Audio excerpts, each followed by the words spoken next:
ஒரு ஏரியை காப்பாற்றுகின்ற ஒரு சூழல் கூட தமிழ்நாட்டில் இல்லை. ஒரு நாளைக்கு 24 டன் கழிவு இது உள்ள கலக்கு. இந்த தண்ணிய காஞ்சிபுரம் மாநகராட்சி உள்ள அனைத்து அதிகாரிகளும் குடிக்கணும். காப்பாத்து காப்பாத்து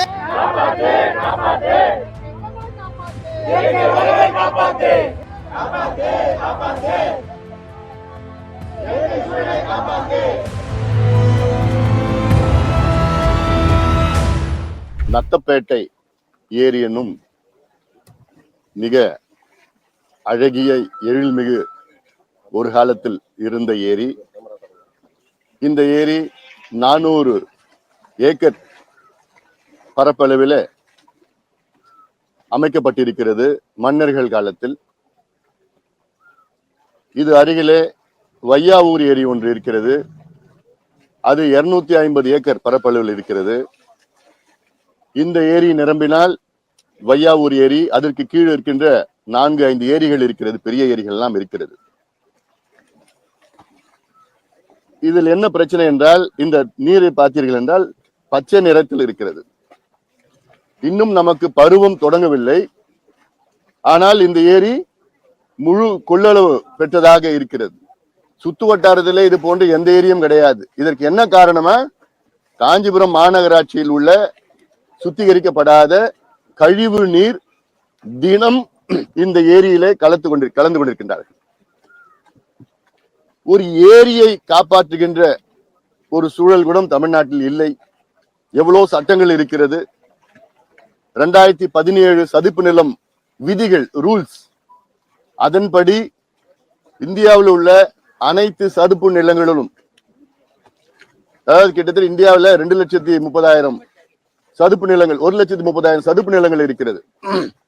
அத்தனையும் வரைவரை செய்து அதற்கு அரசாணை பிறப்பித்து அதை பாதுகாக்க வேண்டும் என உச்ச நீதிமன்றம் பலமுறை சொல்லியும் தமிழ்நாடு அரசு அதை பற்றி எந்த அக்கறையும் கிடையாது.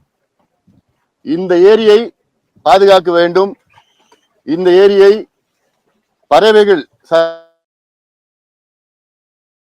பறவைகள் ஆண்டுதோறும் லட்சக்கணக்கான பறவைகள் இந்த பகுதிக்கு வருகிறது, இந்த ஏரிக்கு வருகிறது.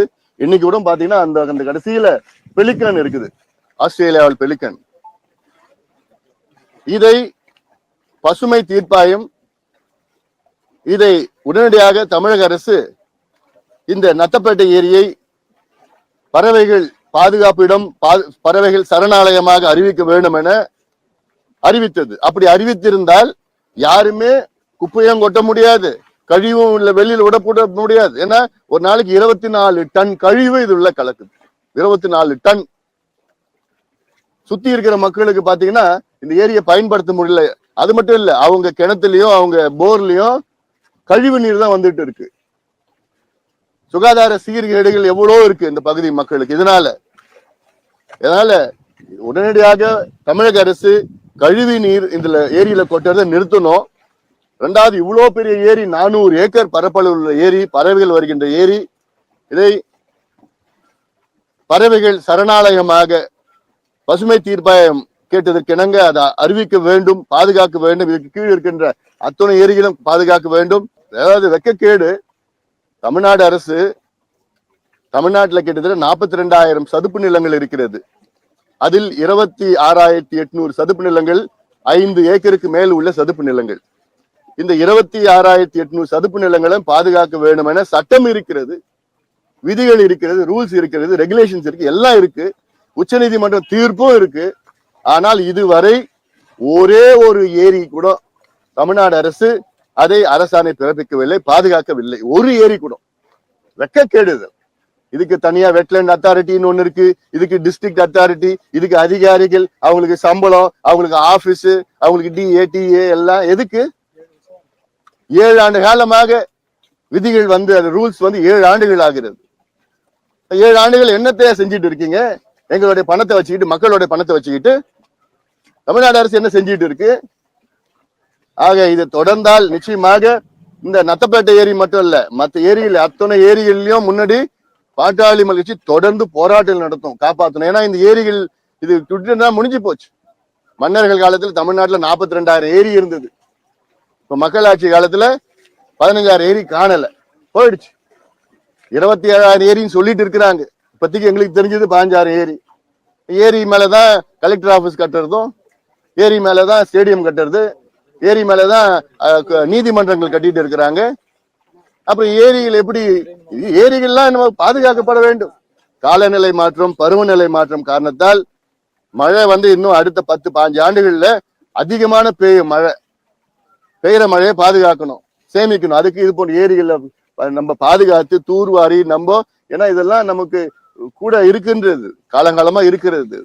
இதை தூர்ந்துட்டு இதை நாசப்படுத்திட்டு போனா நமக்கு சுகாதாரமா வாழ முடியாது. அது இல்லாம மக்கள் வாழ முடியாத ஒரு சூழல் வருவதில்லை.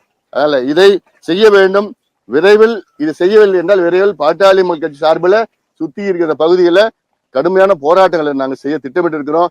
இந்த தண்ணிய காஞ்சிபுரம் மாநகராட்சியில் உள்ள அனைத்து அதிகாரிகளும் குடிக்கணும்.